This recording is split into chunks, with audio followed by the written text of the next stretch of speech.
meningkat. Harapannya kan begitu.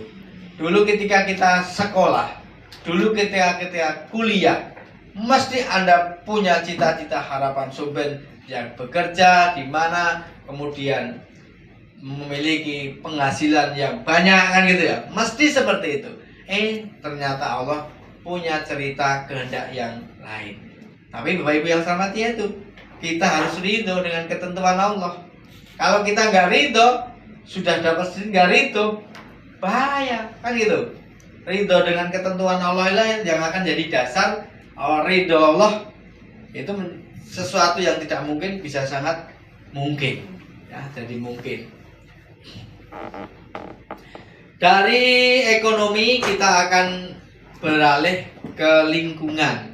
Bapak Ibu, dengan pendidikan harapannya masyarakat kita bisa memahami akan kelangsungan lingkungan yang baik ya. Nah, kalau tadi saya baca sebuah ayat ini Bapak Ibu.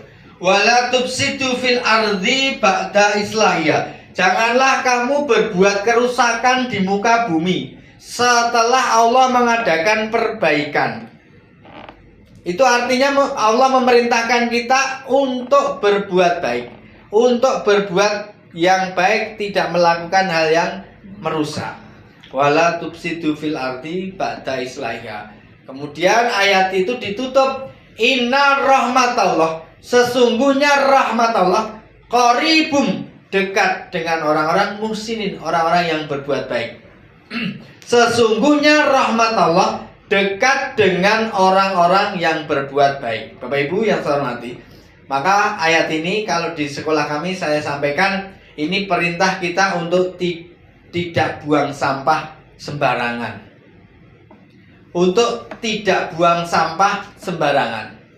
Barangkali jenengan di rumah, Anda ketika di rumah, ini ya, saya itu pernah berkunjung ke rumah Pak Dokter, punya rumah sakit,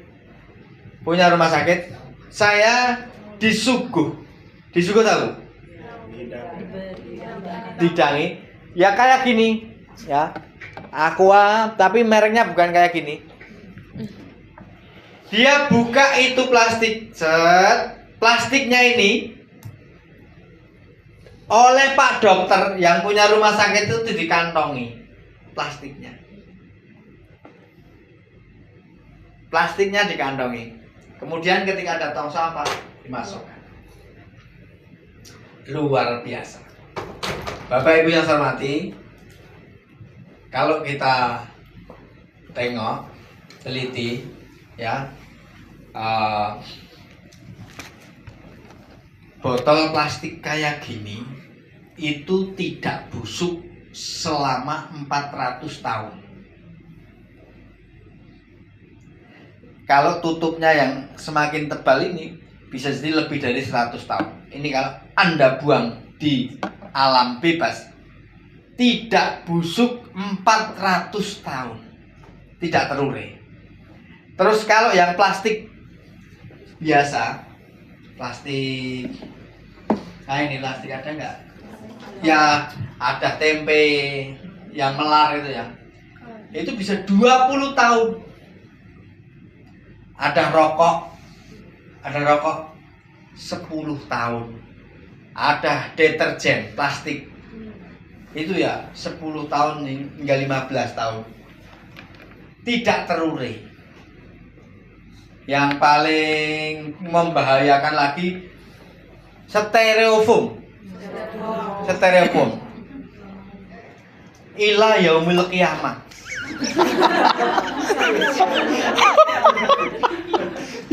Iya, tidak terurai. Betul. Ngeri tuh Pak. Jadi kalau Anda beli gacoan dibungkus itu, ya enggak? Biasanya itu kalau dibuang sembarangan, ilah yaumil qiyamah enggak terurai Pak. Hanya kiamat yang menguraikan. Iya, kiamat yang menguraikan. Nah, ini kita tarik kepada ayat ini Bapak Ibu. Wala tufsidu fil ardi, janganlah kamu berbuat kerusakan ketika Anda buang sampah sembarangan. Kemudian sampah itu masuk ke dalam tanah. Delalah, ketika ada tanah diolah sama petani, Anda petani yang nanam di atas plastik tadi. Pokoknya tadi ini plastik yang Anda buang, ini tanaman yang ditanam oleh petani. Kemudian tanaman ini akan sangat gelisah, sedih, cari makan susah akarnya. Ya enggak? Ya. Ya kayak kita sedih, cari duit susah. Iya enggak? Anda bisa bayangkan. Menderita. Menderita. Nah, Bapak Ibu, maka supaya tanaman-tanaman itu tidak banyak yang menderita, maka janganlah kita buang sampah sembarangan. Betul sekali. Buang sampah. Bahkan sekarang ada tong sampah yang organik dan anorganik.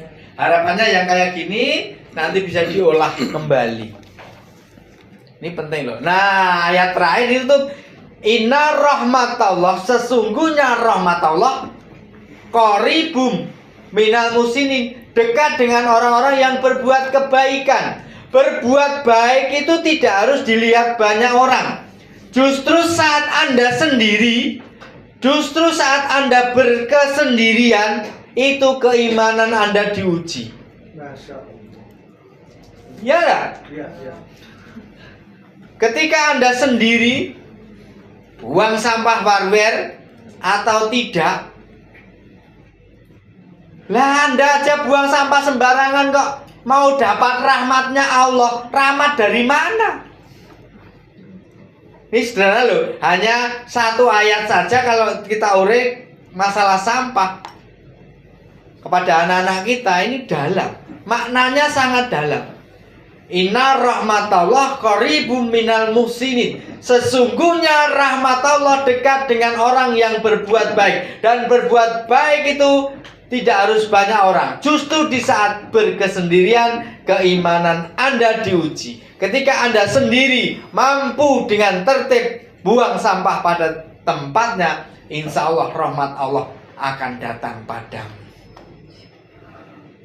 Tapi kalau asal tadi loh ya, kalau dilihat orang, wah pura-pura. Kalau enggak, barware. Kadang-kadang ada mobil buat sampah. Maka yang pinggir-pinggir jalan gepeng-gepeng itu, gepeng tau? Gelandangan pinggir jalan.